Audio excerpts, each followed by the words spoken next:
الحمدللہ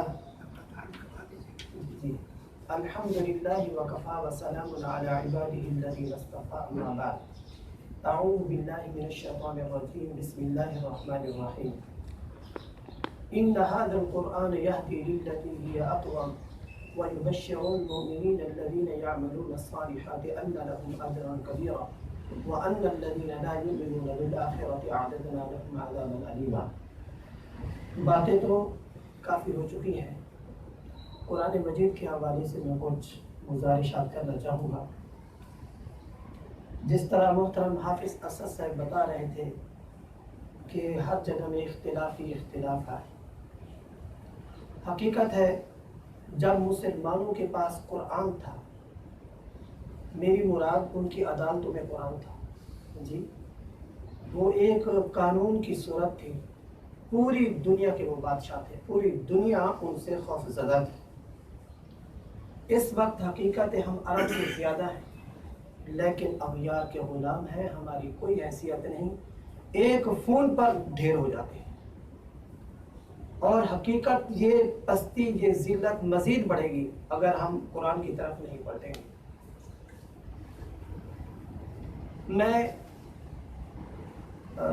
تقریباً 97 میں یورپ میں گیا، ترکی میں پہلی مرتبہ، اور پھر یہ جو بلکانی ریاستیں ہیں بوسنا، کوسوو، البانیہ، تو ہم نے وہاں ادارہ قائم کیا، پہلا ادارہ تحفیظ القرآن کا تھا، تو حکومت کویت کی طرف سے یونیورسٹی بنی۔ یقین جانے یہ یونیورسٹی کے طلباء طالبات روزہ رکھتے اور افطاری خنزیر کے گوشت اور شراب سے کرتے تھے، جب ہم ان سے کہتے وہ کہتے بسم اللہ بسم اللہ، یعنی بسم اللہ سے یہ چیز حلال ہو جاتی ہے۔ بہرحال آہستہ آہستہ ہم نے یہ دعوت دی اور عرب سے ہم نے رہنمائی دی، انہوں نے کہا کہ صرف ان کو جوڑنے کا تعلق قرآن سے ہے، تو ہم نے بنیادی طور پر ایک نصاب بنایا 3 زبانوں میں، ان 4 زبانوں میں، ترکش، فرانسیسی، جرمن اور وہاں ان کی مقامی زبان جو شپ ہے، ان میں ہم آخری 3 پاروں کا ترجمہ پڑھاتے۔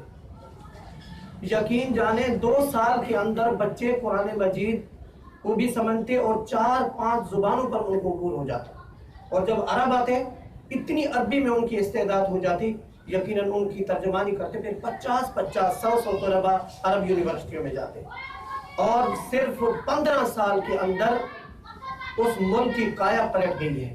مولانا تقی عثمانی سے میرے استاد محترم ہیں، وہ آئے تھے، انہوں نے اپنی ایک کتاب دنیا میرے آگے میں لکھا ہے، اس میں ذکر کرتے ہیں، تو کہنے لگے کہ اس کی وجہ کیا ہے کہ مساجد مختص بھری ہوئی لوگوں سے، وجہ یہ تھی قرآن تھا۔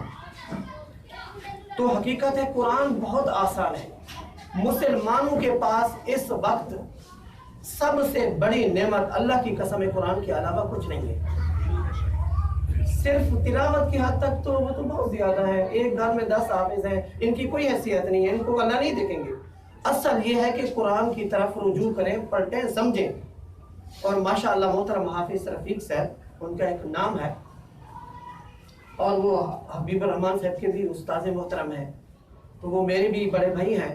میں جب وہاں سے آیا تو ہم نے ایک پروگرام دیا کہ طالبات اور طلباء کو جمع کر کے ہم ترجمہ ان کو پڑھائیں، اور یقیناً قرآن مجید کی اس آیت کے پیش نظر وَلَقَدْ يَسَّرْنَا الْقُرْآنَ لِلذِّكْرِ فَهَلْ مِن مُدَّكِرٍ، یقیناً ہم نے بہت قرآن کو آسان کر دیا ہے کوئی سمجھے؟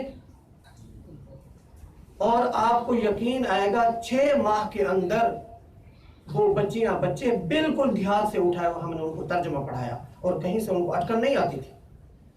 اب مدارس میں جائیں، حقیقت علماء کو کہ ان کو ترجمہ نہیں آتا، وہ قرآن کھولیں اور وہ تلاوت تو کر سکیں گے، ترجمہ سوال ہی نہیں آتا۔ کیوں؟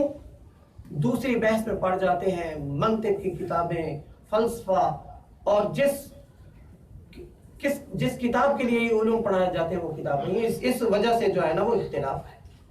حقیقت قرآن کی طرف آئیں، یہ سب اختلافات ختم ہو جائیں گے، لفظی ترجمے سے بھی پتہ چل جاتا ہے یہ قرآن کا کیا پیغام ہے، یہ جگہ میں یہ شرک، یہ بدعات، واللہ اسی وجہ سے ہے کہ قرآن کو ہم سمجھ کر نہیں پاتے۔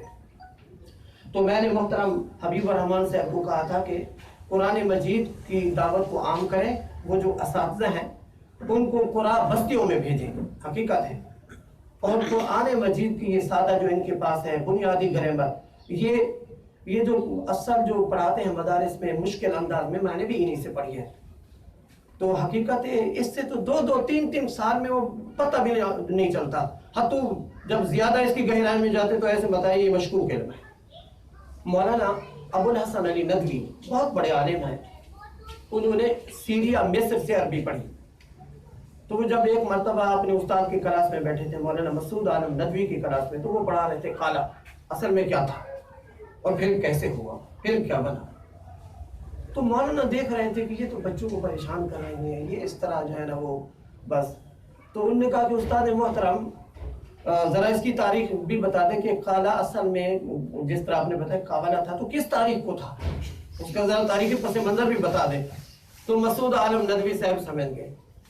تو انہوں نے دیوبند سے ہٹ کر ایک تعلیمی نصاب مرتب کیا ندوۃ العلماء کے نام سے. وہاں کے بچے 4 سال پڑھتے ہیں اور یقیناً عرب میں ان کا مقام ہے. اور یہی ہے عرب میں جو ہم پڑھاتے ہیں اشارات سے پڑھاتے ہیں، اور یقیناً بچوں کو پتہ چل جاتا ہے یہ ماضی کا صیغہ ہے، یہ مضارع کا صیغہ ہے، یہ اسم الفعل ہے، یہ اسم المفعول ہے، یہ امر ہے. حقیقت ہے قرآن مجید بڑی نعمت ہے، اور اس کو اگر آپ تھوڑا سا وقت نکالیں کہ بالکل آپ آسانی کے ساتھ 4-5 ماہ کے اندر سمجھ لیں گے. اور میں یہی کہوں گا کہ انشاءاللہ قاری صاحب کے آپ معاون بنیں، ہر طرح سے ان کا تعاون کریں. انشاءاللہ ہماری بھی ضرورت ہوگی، ہم بھی انشاءاللہ آئیں گے. قرآن کے ساتھ جو ہے نا وہ چمٹ جائیں، اس کو سمجھیں. یہ قرآن کا بڑا حق ہے. جس طرح اس کو ترتیل کے ساتھ تجوید کے ساتھ پڑھنا اور پھر اس کو سمجھ کر سمجھنا پڑھنا، اس کے اندر غور و فکر کرنا اور اس کی تعلیمات پر عمل کرنا، اور وہ زہر باتیں کے بغیر ترجمہ اور تفہیم سے نہیں سمجھ آئے گا. قرآن مجید کی ایک آیت ہے کہ یہ کتاب میں نے نازل کی ہے، اس کی آیات باہم یکساں ہیں، ایک دوسرے سے ملتی جلتی ہیں. میرے بندے جب اس کی تلاوت کرتے ہیں ان کے رونگٹے کھڑے ہو جاتے ہیں. تو آپ دیکھیں ہم میں سے کوئی ایسا ہے جب تلاوت کرتا ہے تو اس کے اندر یہ کیفیت ہو نہیں ہوگی. کیوں؟ ظاہر بات ہے کہ آدمی اسی چیز سے متاثر ہوتا ہے جس چیز کو وہ سمجھتا ہے. جس چیز کو وہ سمجھتا ہی نہیں وہ تو اس کو شروع سے پڑھتا ہے آخر تک کچھ پتہ بھی نہیں ہے. دنیا کی کوئی کتاب کو آپ پڑھیں اس کے بعد آپ تبصرہ کر سکیں گے جی اس میں یہ لکھا ہوا ہے، اس میں یہ ہے. لیکن اللہ کی یہ کتاب ہی ایسی ہے الحمد سے شروع ہوتی ہے والناس تک پوچھیں کوئی پتہ نہیں. حالانکہ سب سے زیادہ زور اسی میں ہے کہ اس کو سمجھو. پہلے یہاں انگریز ملون آیا اور اس نے قرآن مسلمانوں کو لڑانے کے لیے، میں نے تاریخ پڑھی ہے، اس نے لکھا ہے کہ قرآن کا جوہر ان سے نکال دے. فہم، اگر قرآن سمجھیں گے تو مسلمان ایمان والے رہیں گے اور اللہ کی ان کے ساتھ مدد ہوگی. قرآن ان سے نکال دے، دوسری کتابیں میں ان کے پھینک دے، وہاں سے یہ قصے کہانیاں اور عقائد گڑیں گے تو گمراہ ہوں گے. تو انہوں نے یہ چیز فلسفہ گھڑا ان کے اندر کہ قرآن کو اگر پڑھو گے تو گمراہ ہو جاؤ گے. اس کے لیے 19 یا 18 علوم کی ضرورت ہے. صحیح بات ہے، 19-18 علوم کی ضرورت ہے. اب وہ 19-18 علوم کون پڑھے گا؟ تو اس لیے لوگ جو ہے نا وہ قرآن سے کنی کراتے ہیں. حقیقت ہے قرآن مجید کے اول مخاطب ان پڑھ تھے، بدو عرب تھے. جی قرآن مجید کی ایک آیت سنتے وہ ایک آیت ان کی زندگی کی کایا پلٹ دیتی. حضرت عمر فاروق رضی اللہ عنہ ایک مرتبہ خطبہ جمعہ ارشاد فرما رہے تھے اور پھر رونے لگے. پھر کہنے لگے، خود اپنے آپ کو مخاطب کر کے کہا، اے عمر خطاب کا بیٹا، تو اونٹ بھی نہیں چلا سکتا تھا، تیرا باپ رسیوں سے تجھے مارتا تھا. پھر کہنے لگے کہ آج کہاں وہ مقام، کہاں آج کا دن کہ اس وقت تو ایک دنیا کی بہت عظیم خطے کا تو بادشاہ حکمران ہے. پھر لوگوں کو کہا اللہ کی قسم ہے ایسا کیوں ہوا ہے؟ قرآن مجید کو اٹھایا، کہنے لگے اس قرآن کی وجہ سے ہوا ہے. یہ قرآن میری زندگی میں آیا ہے، میں نے اس کو سمجھا ہے، اس پر عمل کیا ہے. محمد صلی اللہ علیہ وسلم کی تربیت جی اور اس قرآن کی وجہ سے. تو جس طرح وہ مشہور حدیث ہے، اللہ تبارک و تعالی قوموں کو ترقی عروج دیتا ہے قرآن کی وجہ سے، اور ان کو ذلت اور پستی میں بھی لے کر آتا ہے تو اس قرآن کی وجہ سے. حقیقت ہے یہ وقت ہے اگر ہم چاہتے ہیں دنیا کے اندر عزت پائیں اور آخرت میں عزت پائیں، جب اللہ تمام